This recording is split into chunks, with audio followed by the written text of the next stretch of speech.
फूल और कांटे, ओशो का अप्रकाशित साहित्य। दोस्तों, क्या आप जानते हैं ओशो की जितनी भी किताबें आप पढ़ते हैं वे सब उनके व्याख्यानों प्रवचनों का संकलन है, जिन्हें उनके अनुयायियों ने विभिन्न भाषाओं में ट्रांसलेट कर उनके नाम से प्रकाशित करवाया है। समय के साथ मिलावट की वजह से उनमें से कुछ अपनी मौलिकता खो दें तो इसमें कुछ आश्चर्य नहीं है। इतिहास इसका गवाह है। सिर्फ उनके ऑडियो ही हैं जो मौलिक और खरे हैं। ओशो ने अपने पूरे जीवन में कोई किताब नहीं लिखी। कुछ लिखा है तो वे हैं उनके पत्र, जो उन्होंने अपने अनुयायियों या चाहने वालों को व्यक्तिगत रूप से लिखे थे। और थोड़ा कुछ और है जो उन्होंने बहुत पहले अपने घर या कॉलेज के दिनों में लिखा था, जो कभी प्रकाशित नहीं हुआ। ऐसा ही कुछ साहित्य स्वामी शैलेंद्र सरस्वती, ओशो के छोटे भाई, जो ओशो धारा के माध्यम से ओशो का संदेश लोगों तक पहुंचा रहे हैं, ने स्वामी आनंद प्रसाद मानसा को भेजा था।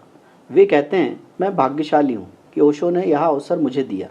अब मैं इसे किसी माध्यम से औरों तक पहुँचा सकूँ। यह मेरा ओशो के प्रति स्नेह प्रकट करने का अवसर होगा। इसके एक एक शब्द में ओशो का प्रेम बसा है। उन्होंने ओशो के कुछ चित्र भी भेजे हैं। आप इन कथाओं का आनंद लें और ध्यान में डूबें। स्वामी शैलेंद्र जी को हम सबका प्यार, जो उन्होंने इस अनमोल साहित्य को आप लोगों तक पहुंचाया, जिन्हें उन्होंने 50 साल से अधिक अपने हृदय के पास संजो के रखा था। नमस्कार दोस्तों, मैं आपका दोस्त, आपका वैचारिक हमसफर देवरत्न। आज मैं आपके लिए ओशो द्वारा लिखित ऐसी कहानियाँ लेकर आया हूँ जो कभी ओशो ने कही नहीं, जो कभी प्रकाशित नहीं हुई। तो चलिए सुनते हैं ओशो द्वारा लिखित शब्दशः उनकी पहली कहानी। ओशो ने इस संग्रह को फूल और कांटे कहा। पहली कथा, सुल्तान महमूद। मैं देखता हूँ कि प्रभु का द्वार तो मनुष्य के अति निकट है, लेकिन मनुष्य उससे बहुत दूर है, क्योंकि न तो वह उस द्वार की ओर देखता ही है और न ही उसे खटखटाता है। और मैं देखता हूँ कि आनंद का खजाना तो मनुष्य के पैरों के नीचे ही है, लेकिन न तो वह उसे खोजता है और न ही खोदता है। एक रात सुल्तान महमूद घोड़े पर बैठकर अकेला सैर करने निकला था।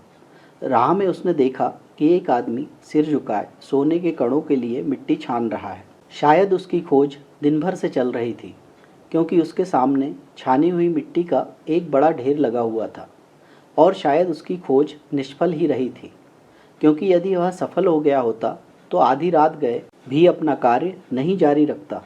सुल्तान क्षण भर उसे अपने कार्य में डूबा हुआ देखता रहा और फिर अपना स्वर्णिम बहुमूल्य बाजूबंद मिट्टी के ढेर पर फेंक कर वायु वेग से आगे बढ़ गया।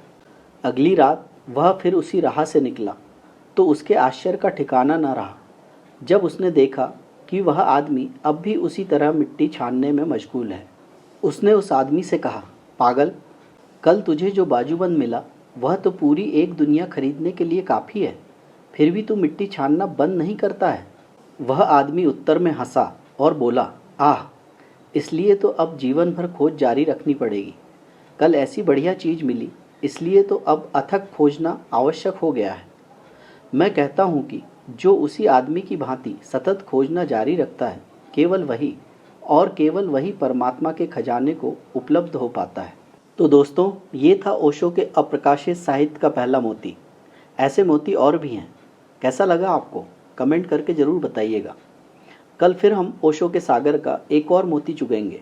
तब तक के लिए ओशो की देशनाओं को अपने जीवन में उतारते रहिए। धन्यवाद। अपने जीवन मूल्यों में वृद्धि के लिए अपने इस दोस्त के वीडियो को लाइक और चैनल को सब्सक्राइब कर प्रोत्साहित करना ना भूलें, और वीडियो को अपनों में शेयर कर अपने इस दोस्त के छोटे से प्रयास 2 फल ठहरें और अपने लिए सोचें, मैं अपना अमूल्य योगदान अवश्य दें। अगला वीडियो कल सुबह जरूर देखें। धन्यवाद। Thank you for watching. Please like and subscribe our channel and press the bell icon for upcoming updates. I pray you may always be healthy and happy. Thank you for